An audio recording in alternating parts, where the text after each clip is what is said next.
Mummy, जब अंडा टूटता है तो मुर्गी का बच्चा कहाँ जाता है? मम्मी, तुम मेरे लिए भैया लाओगी या बहन? जो तानिया को चाहिए वो ही। पापा कहते हैं भैया आएगा। पापा की दुम, अगर छोटी बहन आई तो? तुम खाने वाली चीजें मुंह पर क्यों लगाती हो? बहुत गड़बड़ हो गई, जल्दी चलो। क्या हो गया राजीव? लेकिन बताओ। अरे वो सब मत पूछो, तुम चलो उठो। अरे राजीव, मुझे कपड़े तो बदलने दो। अरे जल्दी, उस सब का टाइम नहीं, तुम बात। राजीव, तानिया को तो ले लो भाई। हाँ, मैं तानिया को लेता हूँ। लेकिन हुआ क्या, बताओ ना प्लीज। बेटा, हम नीचे गाड़ी में वेट कर रहे हैं, तुम जल्दी से आ जाओ प्लीज। आ रही हूँ भाई, जल्दी करो। आ रही हूँ राजीव। जल्दी करो। बात क्या, मुझे बताओ कि इतनी हड़बड़ी क्यों कर रहे हो तुम?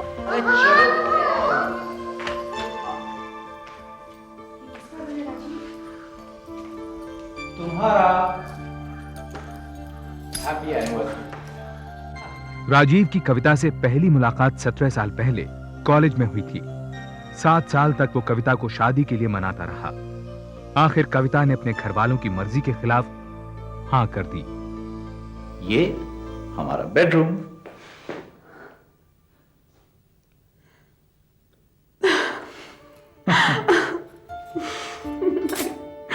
Thank you so much.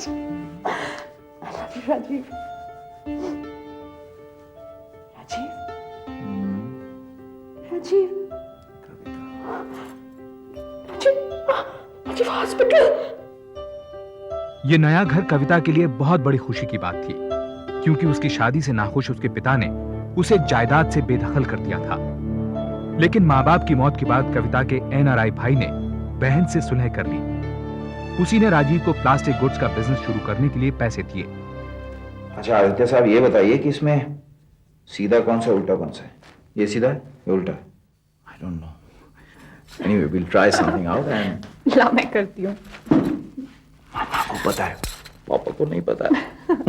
ओ ये बेबी नंगू नंगू हो गया, गीला गीला हो गया, अभी क्लीन हो जाएगा।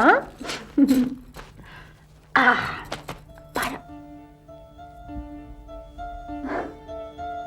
क्या हुआ?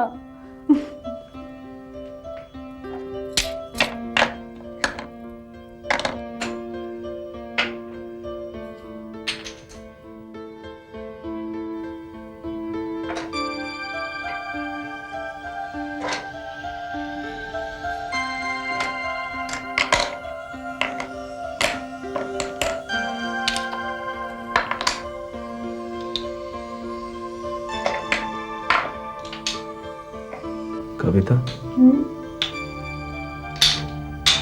तुम कभी मेरा साथ तो नहीं छोड़ोगी? सुबह सुबह क्या ड्रामा कर रहे हो राजीव?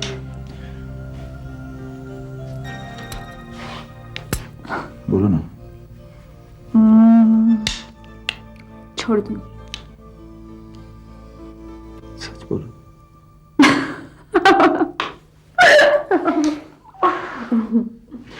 कविता, I love you Kavita. I love you so much. कहाँ थे इतने दिनों तक? 1000 बार ऑफिस फोन किया, कहाँ गायब रहते हो?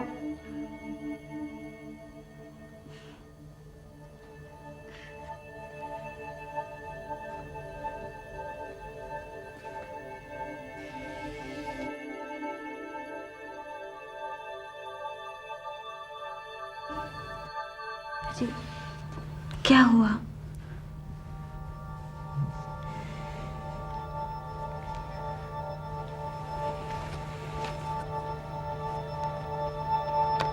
ये किसका बच्चा है?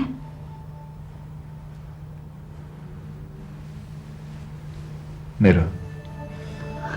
राजीव। मेरा छोटा बेटा। बेटी है 5 साल की।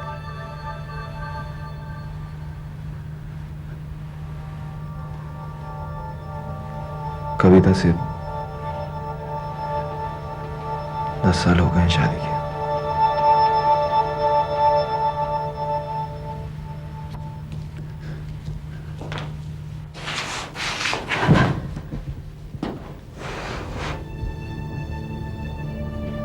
अब झूठ बोलने से कोई फायदा नहीं। अगर आज नहीं बोलूंगा तो कभी नहीं बोल पाऊंगा। अनीता, अनीता, अब हम मिलेंगे नहीं दोबारा। मैं ये रिश्ता नहीं तोड़ना चाहती।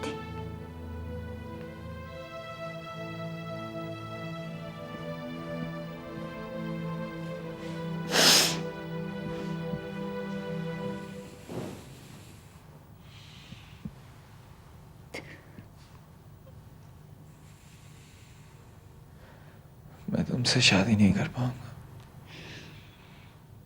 प्यार तो कर सकते हो। राजीव और अनीता की मुलाकात और प्यार 8 महीने पहले उस बैंक में पनपा जहां अनीता काम करती थी। लेकिन अब राजीव ने अनीता को तानिया के स्कूल में नौकरी दिलवा दी, जिससे वो दोपहर उसके और शाम कविता और बच्चों के साथ बिता सके। उधर अनीता के रिटायर्ड पिता अशोक ढींगरा परेशान थे, क्योंकि अनीता की तनख्वाह से ही उनका और अनीता के 4 छोटे भाइयों का खर्चा चलता था। उनके बार बार पूछने पर अनीता ने उन्हें सच बता दिया।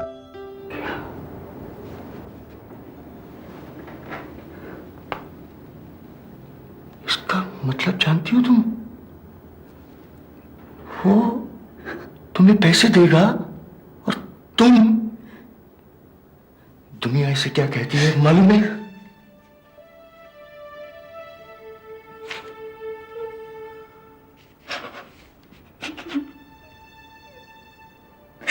राजीव के बिना नहीं रह सकती। मैं इसे बहुत चाहती हूँ। तुम जरूर मिलोगी।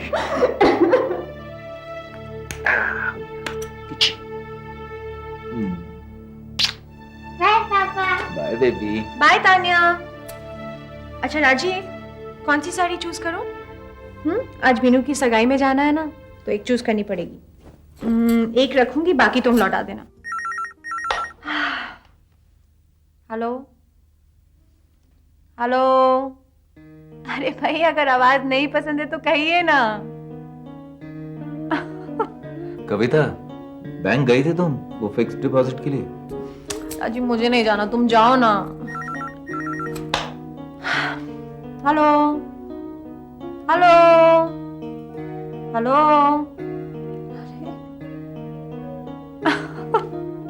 कौन है ये जो बार बार फोन कर रहा है? मेरा आशिक।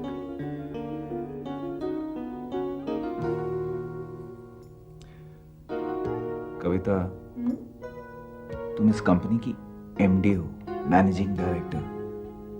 कुछ तो किया करो तुम। कर रही हो ना मैनेज घर को, बस। बाकी तुम तो हो। कल को अगर मैं नहीं रहा तो? मैं जहर खा लूंगी। बताओ कौन सी पहनूं? ये ब्लू कि ये पिंक? पिंक। मुझे लगा तुम, लेकिन मुझ पर तो ब्लू ही सूट करती है। ये कौन है जो बार बार फोन कर रहा है? अरे बोलो भाई, क्या बोल रहा है? मैं ढींगरा, अनीता का डैडी।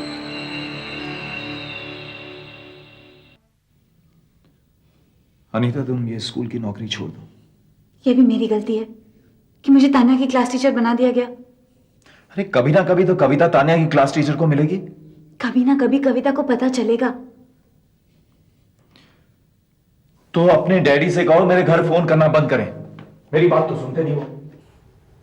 तो मेरी कहाँ सुनते हैं वो? कहीं तो मुझे बोझ तो नहीं समझने लगे। देखो, साड़ी लाया हूं तुम्हारे लिए। मुझसे शादी कर लो। मेरी शादी हो चुकी है। तो तलाक ले लो। अनीता, मैं कविता को नहीं छोड़ सकता। उसे या उसके पैसों को?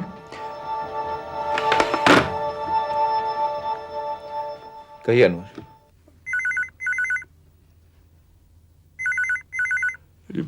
भाभी जान का 2 बार फोन आ चुका है।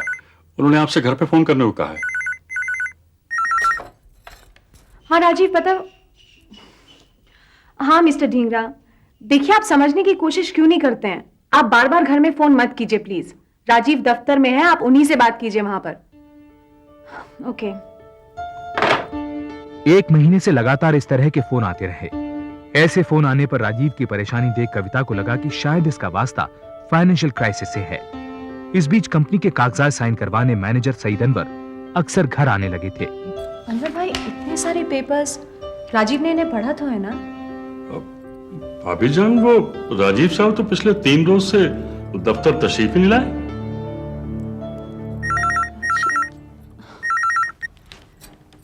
हेलो। हेलो कविता। अरे राजीव, तुम कहाँ हो? ऑफिस में। क्यों? लेकिन मैं तुमसे बाद में बात करूंगी।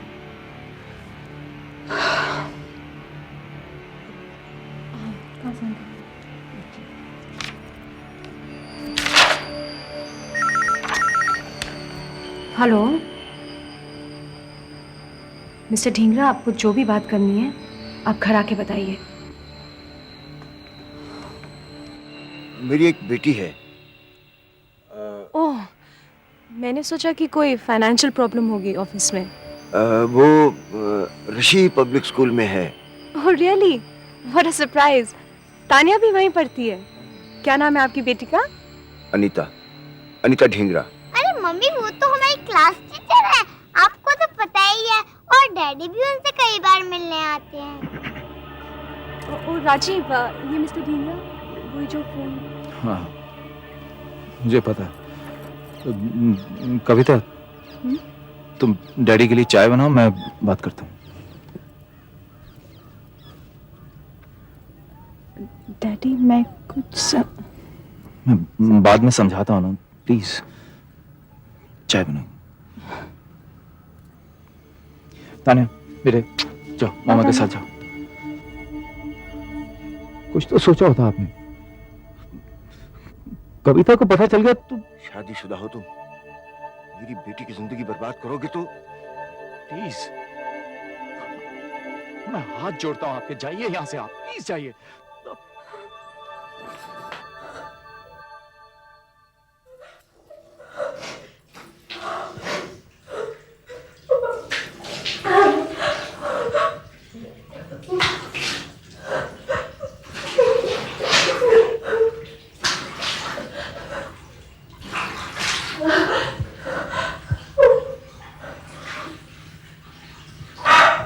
कविता,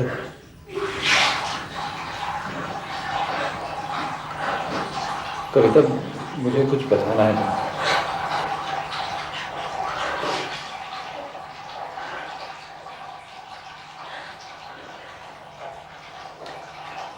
मैं उससे मिलना चाहती हूँ।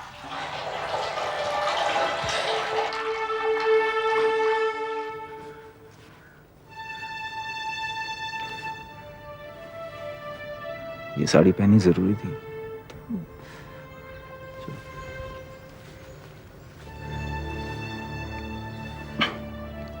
कविता,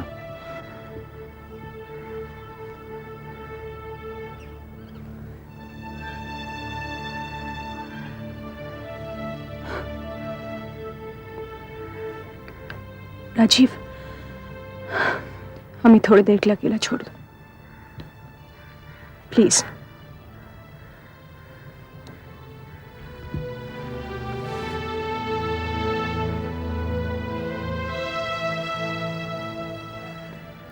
तुम तो अभी बहुत छोटी हो अनीता। देखो प्लीज, राजीव को छोड़ दो। शायद राजीव ने तुम्हें बताया होगा कि हम दोनों एक साथ कॉलेज में पढ़ते थे। शादी के 7 साल पहले फिर शादी, और अब हमारी शादी को 10 साल हो गए अनीता। हमारे 2 बच्चे हैं, एक छोटा आदित्य और तान्या। तान्या जिसकी तुम टीचर हो।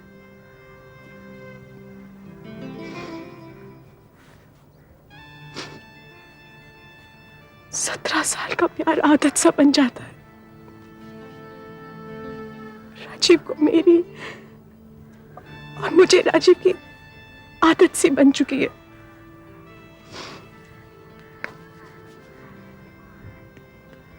देखो अनीता, प्लीज राजीव को छोड़ दो।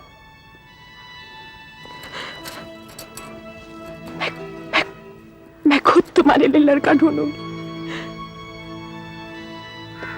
तुम्हें दुल्हन बनाऊंगी मैं। Rajeev, Rajeev, let's go, let's गो।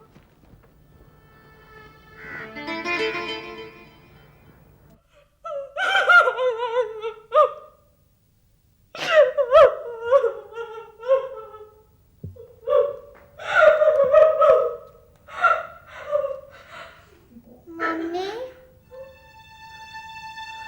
प्यास लगी है। आई बेटा, आई।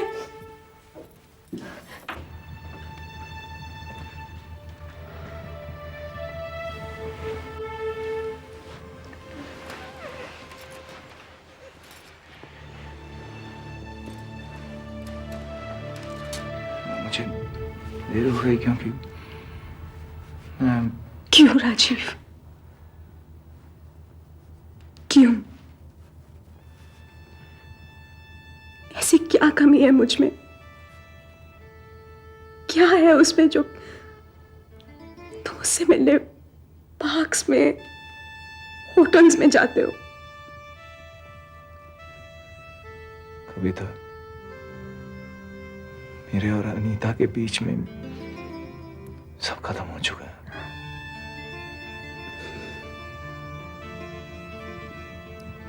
क्यों विश्वास कर लूं?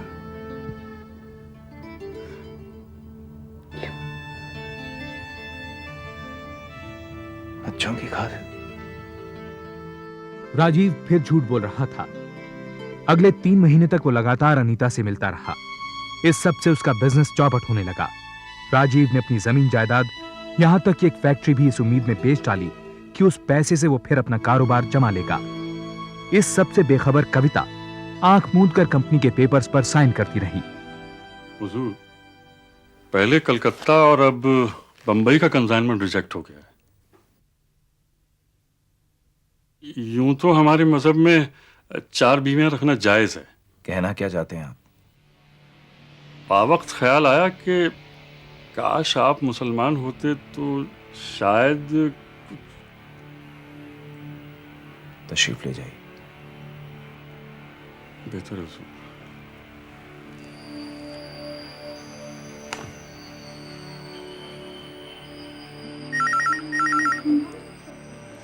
राजीव प्लीज फोन उठाना।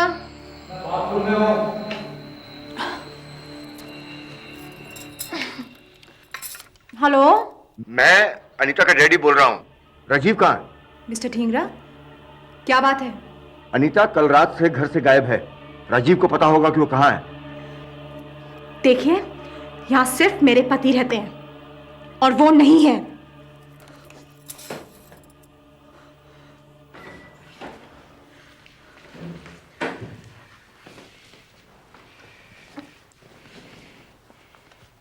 तुम आज इतनी जल्दी दफ्तर क्यों जा रहे हो?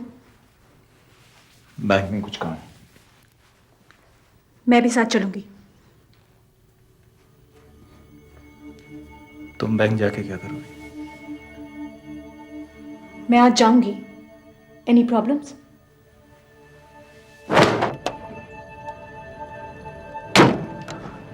तुम थोड़ी देर यहीं रुको, मैं आता हूँ।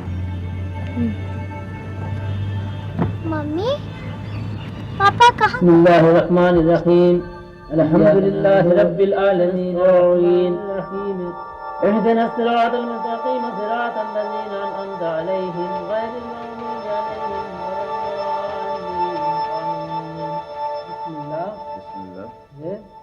रहमानिर्रहीम। रहमानिर्रहीम।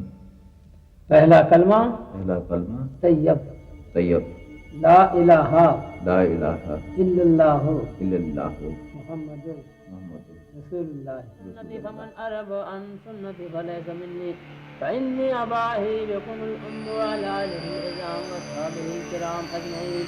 खलील का लड़की अमीना, जिसका दिन मोहर 11,000 आपके दुकान में दिया गया, आपने कबूल किया ना? कबूल है। किया।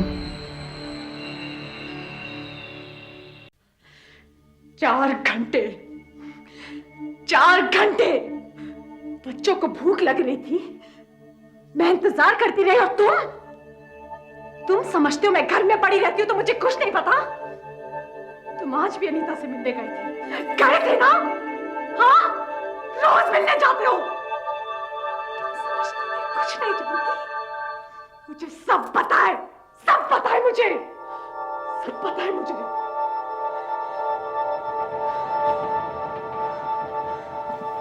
तुम्हें कुछ और बताना है?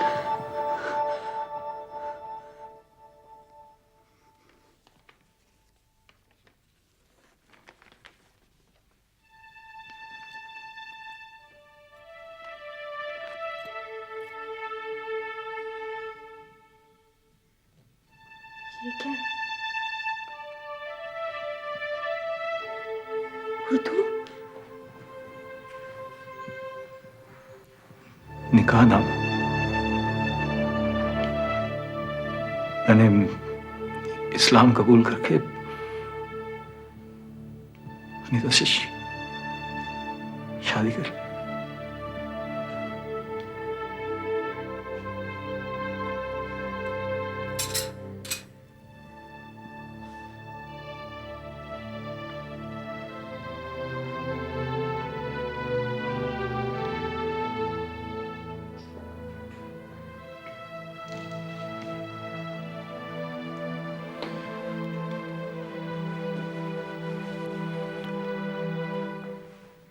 कविता, मैं तुम्हें छोड़कर भी तो उससे शादी कर सकता था। But I love you.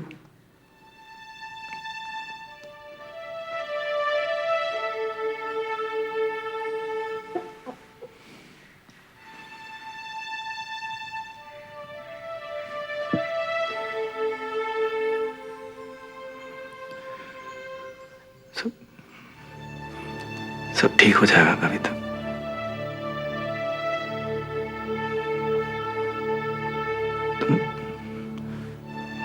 We can all live together.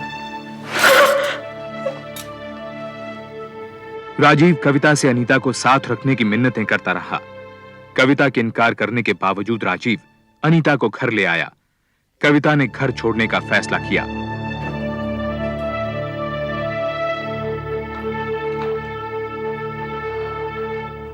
Mamma please. Please कविता, कविता सब ठीक हो जाएगा। यहीं रहते ना सब एक साथ। मम्मी मैं नहीं चाहूंगी। तान्या, मैंने तुम्हें कहा ना कि हम लोग जा रहे हैं। मम्मी मेरा कमरा भी यही है, मेरे टॉयज भी यहाँ हैं। तान्या, हम जा रहे हैं, बस चलो चलो।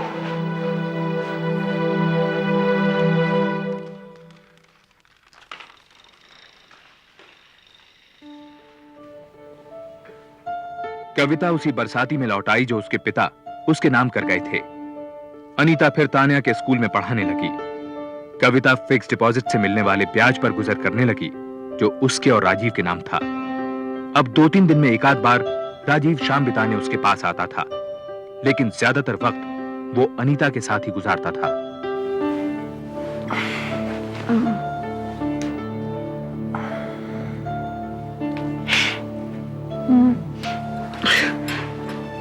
आज मत जाओ प्लीज, मेरी तबीयत ठीक नहीं है।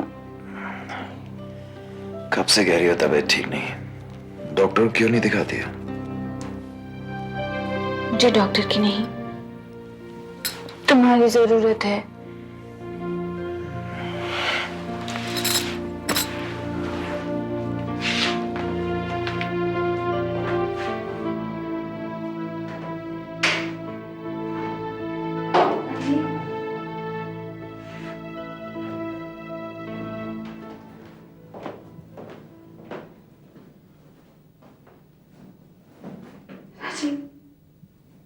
शादी के बाद भी I feel like a mistress।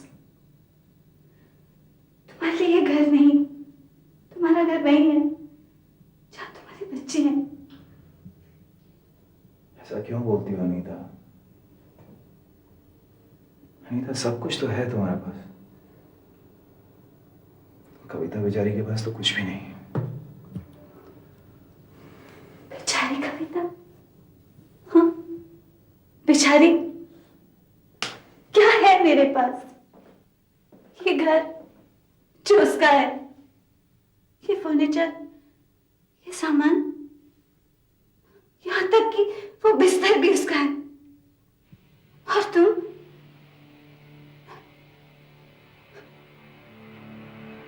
दुनिया की नजरों में हमेशा बेचारी कविता ही रहेगी। और मैं औरत से उसका पति और बच्चों से कबाब छीनने वाली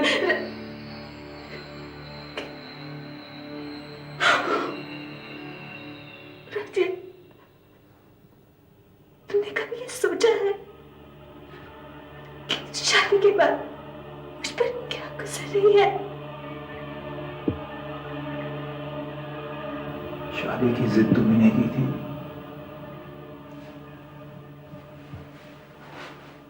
पापा देखो ना मैं क्या कर रही हूँ। एक मिनट नहीं। कविता, व्हाट इज दिस? मैं बैंक गया था और मैनेजर कह रहा है कि तुमने उनसे कहा है क्योंकि मैं राजीव से रहमान हो गया हूं, इसलिए जॉइंट अकाउंट से पैसे नहीं ले सकता। अब बहुत हो चुका है Rajiv. Take the decision. Is it me or is it हर? इस बीच कविता ने अमेरिका फोन करके पहली बार अपने भाई को सब कुछ बताया। उसका भाई हिंदुस्तान वापस तो ना सका, लेकिन उसने कविता से राजीव को एक भी पैसा ना देने को कहा। इससे राजीव के बिजनेस पर असर पड़ा, क्योंकि सब कुछ कविता के नाम था। राजीव ने कविता को मनाने के लिए इस्लाम छोड़ फिर हिंदू बनने का फैसला किया। 3 महीने में फिर से, ये कुछ समझ में नहीं आया। बच्चे अनवर, बच्चे। मैं सिर्फ अपने ही बारे में सोचता रहा।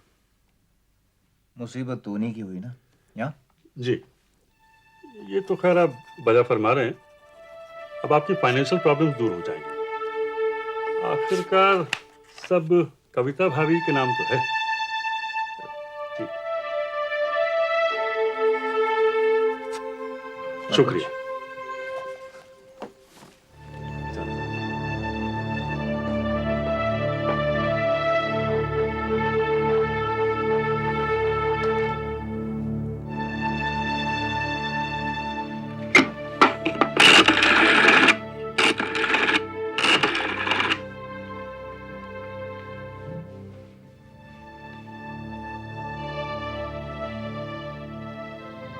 कविता, मैंने वापस लौटने का फैसला कर लिया। इस्लाम छोड़ दिया मैंने। कुछ बोलोगी नहीं? आज करवा चौथ है। मैं आऊंगा, जरूर आऊंगा।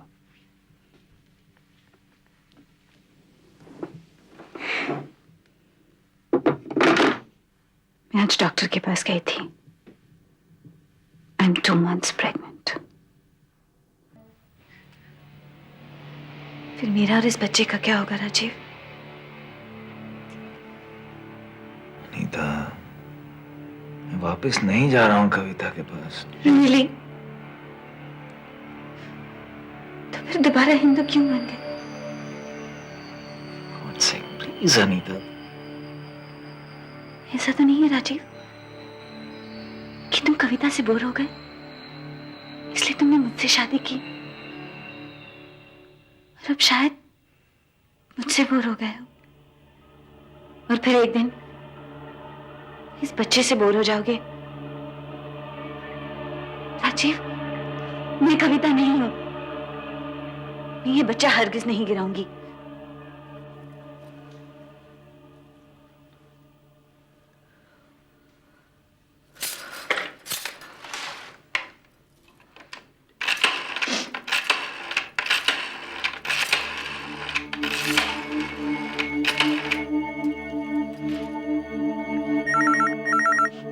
हेलो, राजीव है वहां? उनसे बात कर सकती हूँ?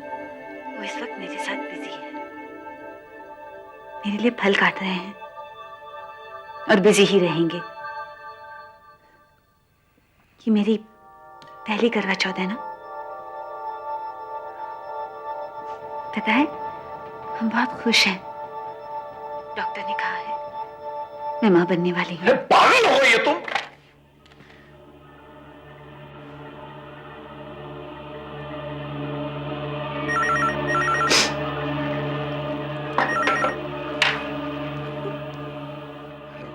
कविता, क्या हुआ कि कविता तुम ठीक हो ना?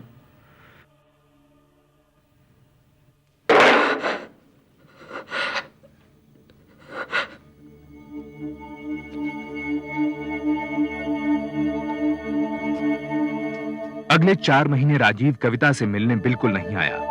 कभी आया भी तो सिर्फ बच्चों को बाहर ले जाने के लिए। कोई और रास्ता न देख कविता एक महिला संगठन साथिन के पास गई, जिसकी अध्यक्ष विभा देसाई एक वकील भी थी। कोर्ट? लेकिन मुझे कोर्ट नहीं जाना है। मैं तो सिर्फ आपके पास इसलिए आई हूं ताकि राजीव वापस आ जाए तो सब कुछ ठीक हो जाएगा। और राजीव औरों जैसे नहीं है। हाथ उठाना तो दूर, उन्होंने आज तक ऊंची आवाज में मुझसे बात तक नहीं की है। सिर्फ एक गलती कर बैठे हैं, और अब वो अनीता का बच्चा। देखिए, मुझे डर लगता है कि कहीं कोर्ट जाने से मैं उन्हें बिल्कुल ही ना खो बैठूं। नहीं नहीं, जैसा फिल्मों में दिखाते हैं ऐसा कुछ नहीं होगा। देखिए, राजीव को कभी अदालतों के चक्कर नहीं लगाने पड़ेंगे। आप में से कभी किसी को कटघरे में आकर खड़ा नहीं रहना पड़ेगा। इसे जनहित मुकदमा या पब्लिक इंटरेस्ट लिटिगेशन कहते हैं। घबराइए मत, it will be okay. Rajeev और अनीता के निकाह के 8 महीने बाद साथिन ने सुप्रीम कोर्ट में याचिका दायर की। कविता के केस को 3 ऐसी महिलाओं के मामले के साथ जोड़ा गया जिनके पतियों ने सिर्फ दूसरी शादी के लिए इस्लाम अपनाया था। इस याचिका से बहुविवाह यानी बायगमी के मुद्दे पर अखबारों में चर्चा होने लगी। देखो बेटे, किसका नाम है? कविता, कविता चंद्र। वाह, पापा मम्मा फेमस हो गई। नहीं बेटे, मामा का नाम पेपर में मालूम है क्यों आया है?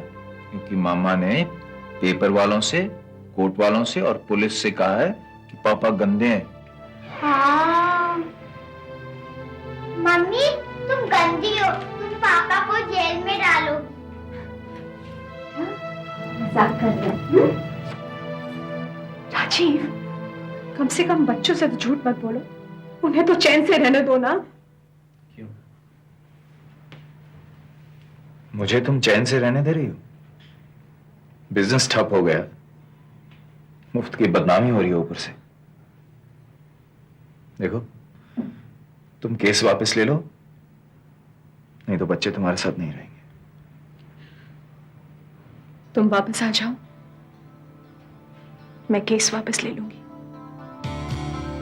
इस बीच कविता को पता चला कि दोबारा धर्म बदलने के बाद राजीव ने उसके लॉकर में रखे काफी गहनों के अलावा फैक्ट्री भी बेच दी थी। यहां तक कि उनका नया घर भी गिरवी रख दिया था। उधर उसके केस पर सुनवाई शुरू हो गई। हर हिंदू को कोई भी धर्म अपनाने का कानूनी अधिकार है। धर्म अपनाने का? माय लॉर्ड, धर्म अपनाकर पहली शादी तोड़े बिना दूसरी शादी करने का नहीं। कविता चंद्रा का केस इसका जीता जागता उदाहरण है।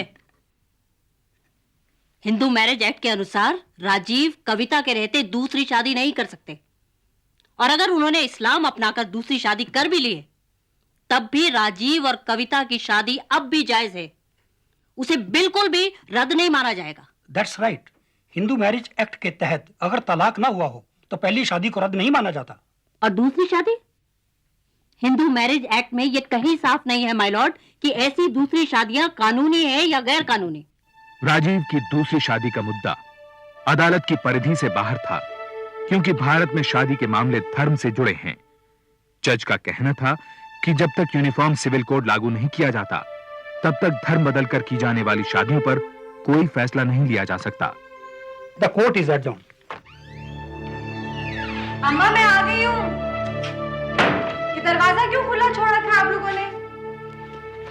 तान्या, तान्या बेटा होमवर्क किया? तान्या, आदित्य, तान्या, आदित्य, अम्मा, बच्चों को तो साहब। तान्या बेटा मामा लव्स यू। तान्या,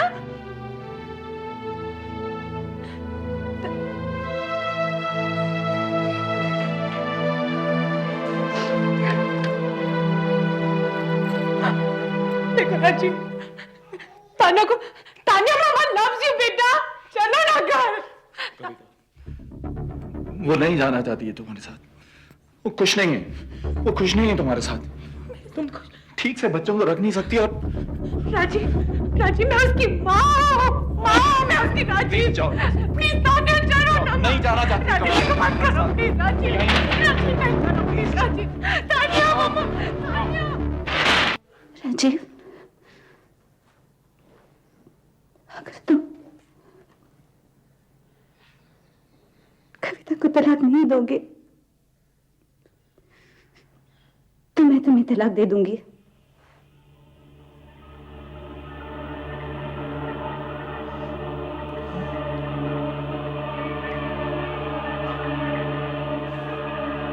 कौन सी शादी तोड़ रही हो अनीता? तुम्हारा निकाह तो रहमान के साथ हुआ था,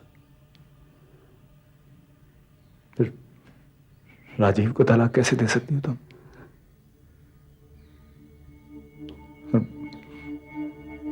मुझे छोड़ने के बाद तुम्हारा ये बच्चा क्या कहलाएगा मालूम है ना तुम्हें?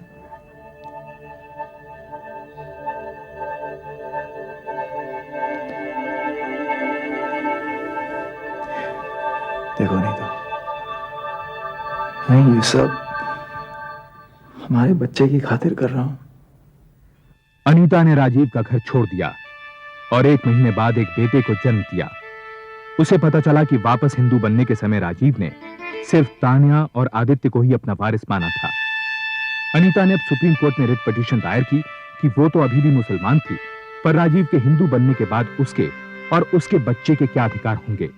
इस पिटीशन के बाद ये केस फिर सुर्खियों में आ गया।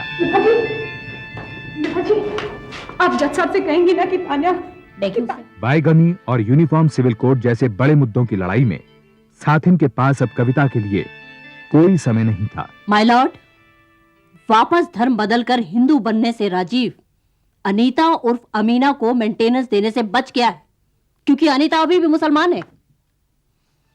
मैं अदालत से पूछती हूँ कि अनीता उर्फ अमीना के क्या अधिकार है।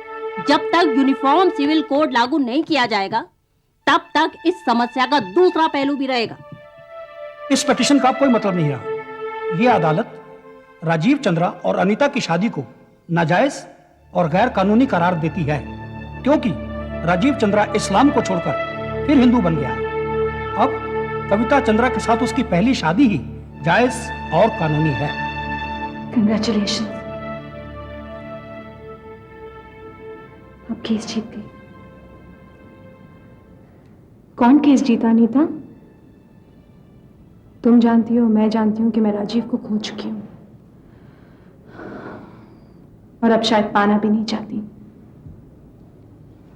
पति को पाने की लड़ाई में मैंने अपनी बेटी गंवा दी। मेरे पास एक जायज पत्नी होने का स्टेटस है, लेकिन पति नहीं। तुम्हारे पास पति है, फिर भी तुम एक रखेल कहलाओगी। इस लड़ाई में कौन जीता अनीता? कौन?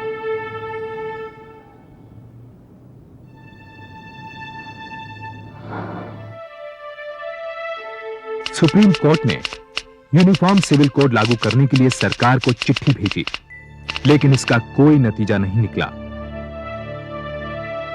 राजीव अब भी उसी बड़े घर में तान्या के साथ अकेला रहता है। वो रोज अनीता से मिलने चाहता है। अनीता अपने बेटे के साथ एक अलग घर में रहती है। कविता उसी बरसाती में अपने बेटे आदित्य के साथ रहती है। राजीव उसे तान्या से मिलने तक नहीं देता।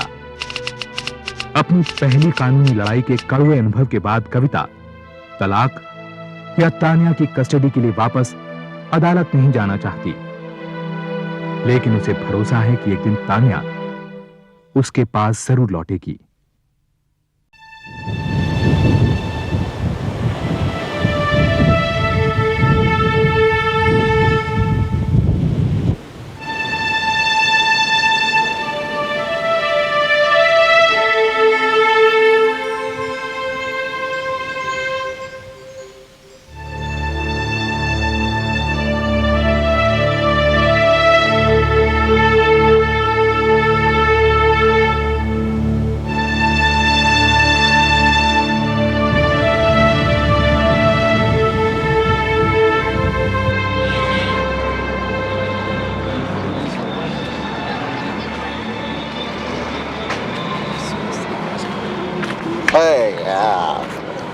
अक्का मुंबई में अपन तेरे जैसा फिरेला आदमी देखा ही नहीं है। अरे दीपू तू चल पहचाना तो सही।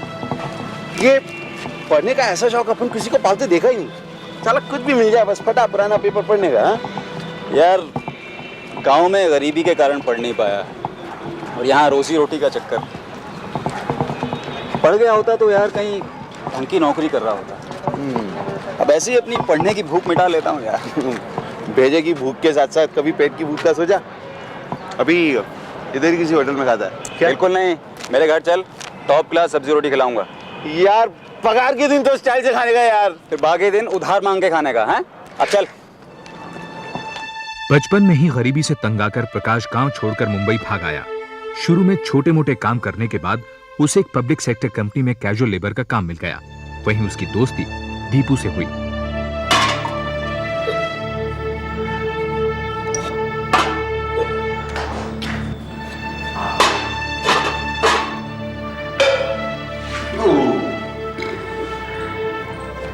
अभी पेट में खाना गया ना तो भेजो में एक सवाल आया।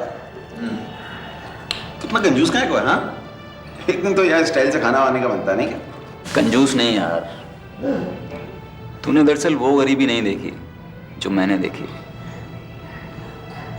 अच्छा तेरे को मालूम है मैं घर से क्यों भागा? काहे को? घर में 2 दिन से खाना नहीं बना था। एक दिन बाबा को पैसे मिले तो मैंने माँ से कहा माँ आज कुछ अच्छा बना दे। माँ ने मना कर दिया और मैं घर से भाग आया। लेकिन आज समझ में आती है उनकी मजबूरी। यार मैं नहीं चाहता कि मेरे बच्चे भी उस हालात में जिएं। तेरा भेजा फिर ला गया। हाँ? साला शादी हुआ नहीं, बच्चों का टेंशन पहले से। सही कह रहा है यार, जैसे मजदूर को कौन देगा लड़की अपनी। यही नहीं बोलने का बस। तू बोले ना तो कल तेरी खोली के बाहर 1000 लड़कियों का लाइन लगा देने का। यार फालतू बात मत कर। फालतू बात नहीं कर रहा अपन। और ये भी सच है कि जो लड़की तेरी लाइफ में होगी ना एकदम सॉलिड चकाचक गुड लक वाली सोने के माफी। क्या? अच्छा ये बता तू यहीं रहेगा या? तुझे दिखता है क्या अपन सोएगा इस गरीब की गोली में? हाँ, अपन चला अपने ताजमहल। चल सुबह फैक्ट्री में मिलने का। हुजूर हुजूर।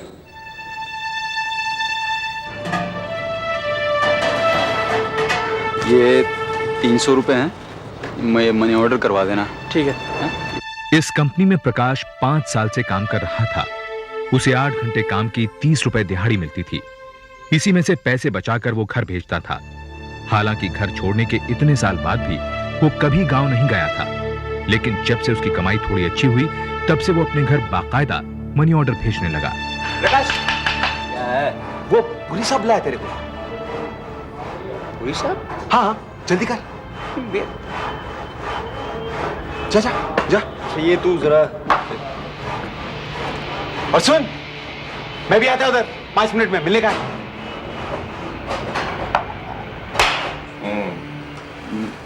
हाँ प्रकाश देखो, हमारी कंपनी में कुछ काम बढ़ गया है। हम कुछ लोगों को कैजुअल लेबर से हटाकर परमानेंट कर रहे हैं।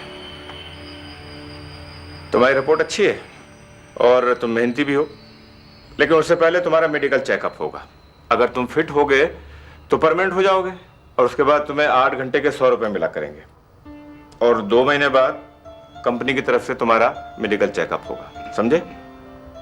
कंपनी के रूल्स के मुताबिक किसी को भी परमानेंट नौकरी देने से पहले उसकी मेडिकल जांच की जाती थी, ये देखने के लिए कि वो शारीरिक रूप से फिट है या नहीं।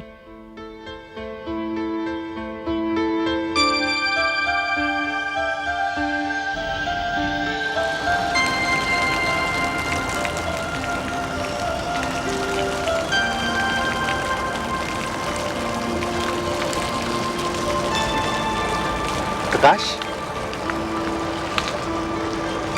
कोई लफड़ा हुआ क्या? यार मुझे नौकरी से निकाल दिया यार। नौकरी से निकाल दिया? साला बाप का राज समझा क्या? हाँ, इन सालों की मैं तू हंस रहे ला? साला बना दिया ना, फिर मैं परमानेंट होने वाला हूं। 100 रुपए रोज मिलेंगे, 100 रुपए रोज। इधर मेरा पति मिला क्या? पति का झंझट खुल गया।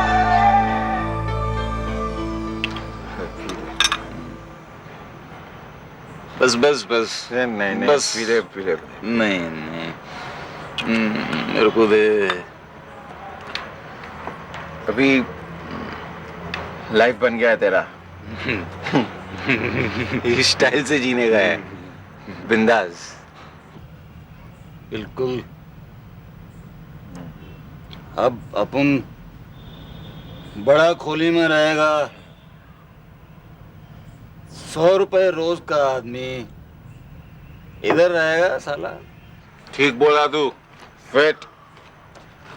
अभी चल, उठ, चलना।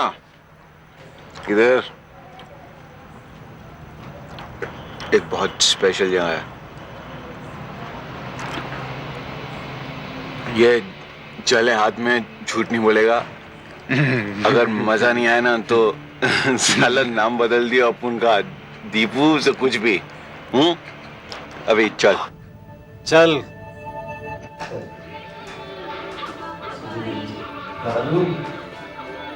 मेरी भाई बोला ना आपको, मजा आएगा। आगे से मुझे यहाँ पे आने के लिए मत बोलो। ए शाले, जंगस नहीं क्या? उनके हाथ में आकर बोल, तो मजा नहीं आया क्या? हाँ? मजा नहीं आया क्या बोल? नाटक क्यों कर रहा है? तो चल मेरे साथ ही चल जाएगा, आपको किसी ना लेना मिलेगा। बच्चा नहीं समझ लेगा। ये प्रकाश माफी मांगता है ना यार, तू सतूक ना अभी। दोबारा मत बोलिए, वहां से नहीं। अच्छा ठीक है, बाप नहीं बोलेगा। काय तू खाली पीली यार। ये पढ़।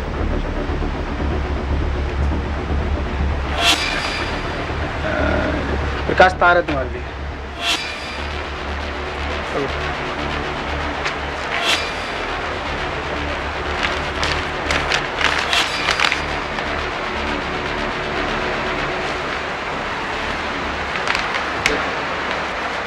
कोई लफड़ा है क्या?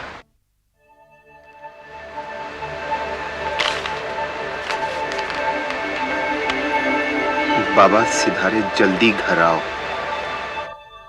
ये तार प्रकाश को घर बुलाने का सिर्फ बहाना था। गांव पहुंचने के 1 हफ्ते बाद ही उसकी शादी राधा से कर दी गई। हालांकि यह सब अचानक हुआ था, फिर भी प्रकाश अपनी शादी से खुश था। शादी के 10 दिन बाद वो राधा को साथ लेकर मुंबई आ गया। भाभी भाभी भाभी भाभी भाभी भाभी भाभी भाभी आओ आओ, तो तुम्हारे घर में निकले, आओ। अरे भैया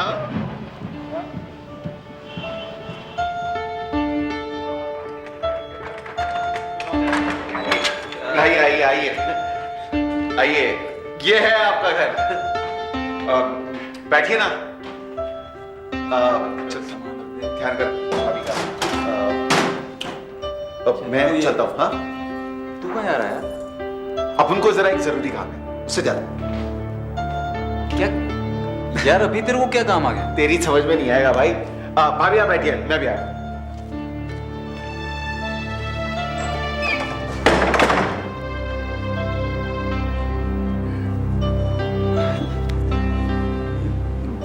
बम्बई में मकान का बहुत चक्कर होता है। ये अभी मेरी तरक्की होने वाली है, उसके बाद हम लोग बड़ा मकान ले लेंगे। अभी अभी तो इसी से काम, थोड़ा छोटा घर है। घर क्या है, खोली खोली खोली बोलते हैं इसको बंबई में। रह लोगी ना? आप जहाँ इतने साल से रह रहे हैं, हम भी खुशी से रह लेंगे। परेशानी कैसी? हमें अपने से अलग मत समझिए।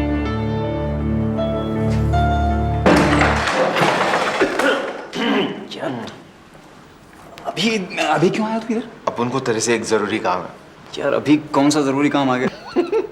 अपन तेरे को सारा स्टोरी अभी समझाया था तो फिर दिखाएगा क्या? हाँ भाभी, वो अपन लोग अभी आता थोड़ी देर में। हाँ तू चल। क्या यार? चल ना।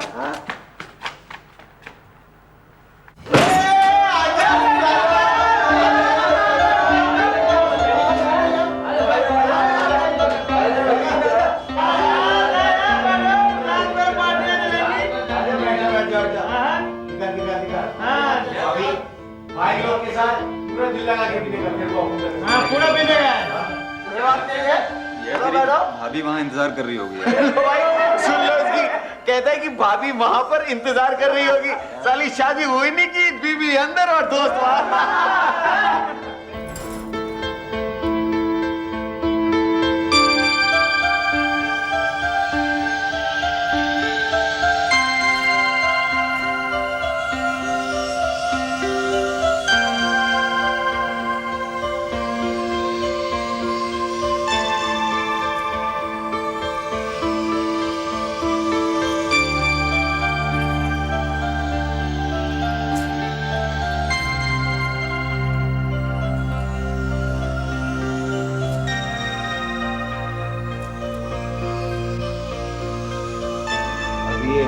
परमानेंट हो जाएगा, शादी हो गई है, इसका लाइफ बन गया। गलत कह रहे? तेरा लाइफ बन गया है। अभी बच्चों को खूब पढ़ाने का है ढंग से, और कोई प्रॉब्लम हो तो साला दीदू है ना। हाँ किस लिए बैठे यहाँ पे? साला कोई पढ़वा ही नहीं कर रहा है। अपन बहुत प्यार करता है इसको, इसको ज्यादा मालूम ही नहीं है। अपन बहुत प्यार करता है इसको। अब उनके जान से भाई की जैसा प्यार करता है अपन इसको, इसको बहुत प्यार करता है अपन। वो दोस्तों को दीपू ने पार्टी दी थी, इसीलिए थोड़ी सी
तुमने तो घर की शक्ल ही बदल दी। कल रात देर तक कहाँ रह गए थे? कुछ नहीं, वो दोस्तों को दीपू ने पार्टी दी थी हमारी शादी की खुशी में। आज रात तो कोई काम?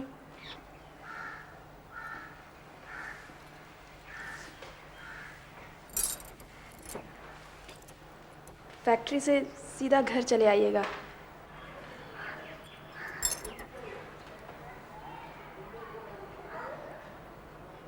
फैक्ट्री नहीं जाना है क्या?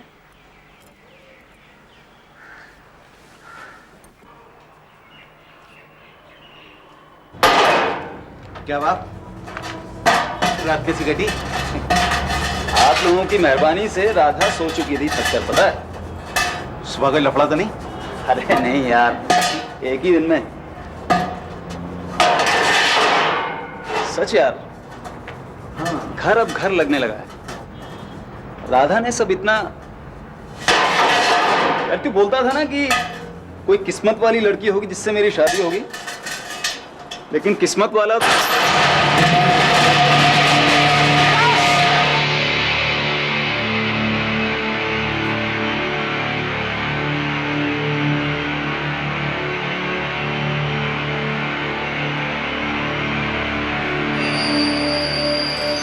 हे भगवान, आप ठीक तो है ना? चिंता की बात नहीं है। हमारे कदम पड़ते ही समझ गया, पीछा छुड़ाना चाहती हो मुझसे, है ना? तुम तो कह रही थी कि हमेशा साथ रहोगी, जरा सा हादसा हो गया तो खुद को मनहूस बताकर भागना चाह रही हो। प्रकाश 1 महीने में पूरी तरह ठीक हो पाया। इलाज का काफी खर्चा कंपनी के उठाने के बावजूद प्रकाश का भी बहुत सा पैसा खर्च हो गया। ठीक होने के कुछ दिन बाद प्रकाश को कंपनी ने मेडिकल जांच के लिए बुलाया। लंबी सांस लो, फिर से।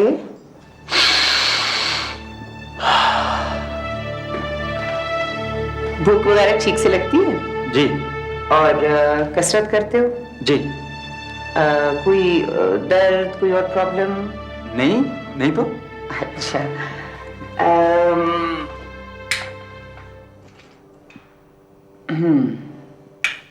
एक्सरे रिपोर्ट भी तुम्हारी ठीक है।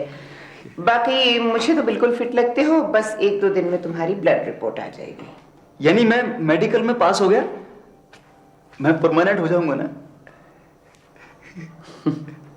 अब अगर रिपोर्ट में कुछ नहीं निकला तो क्यों नहीं बन जाओगे परमानेंट? जी। ब्लड रिपोर्ट यही कहती है। फिर भी मैं चाहती हूँ कि किसी बड़े हॉस्पिटल से सेकंड ओपिनियन ले ली जाए, ताकि कंफर्म हो जाए कि यही बीमारी है। मैं भी 100% तसल्ली चाहता हूँ। मुझे उसकी ब्लड रिपोर्ट जल्दी चाहिए।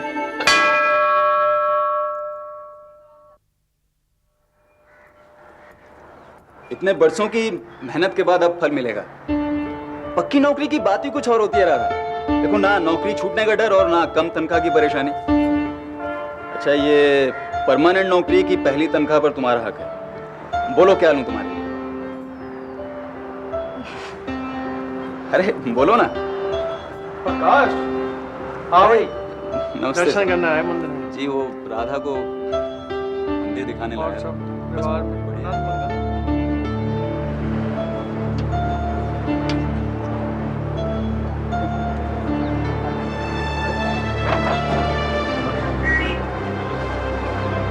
राधा,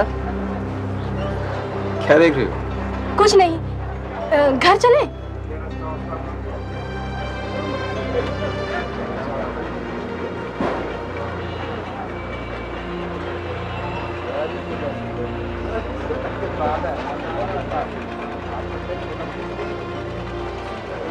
दूसरी ब्लड रिपोर्ट मिलने के बाद अब शक की कोई गुंजाइश नहीं। प्रकाश HIV पॉजिटिव है। यानी उसे एड्स है? तूने सोचा नई पगार से क्या लेगा?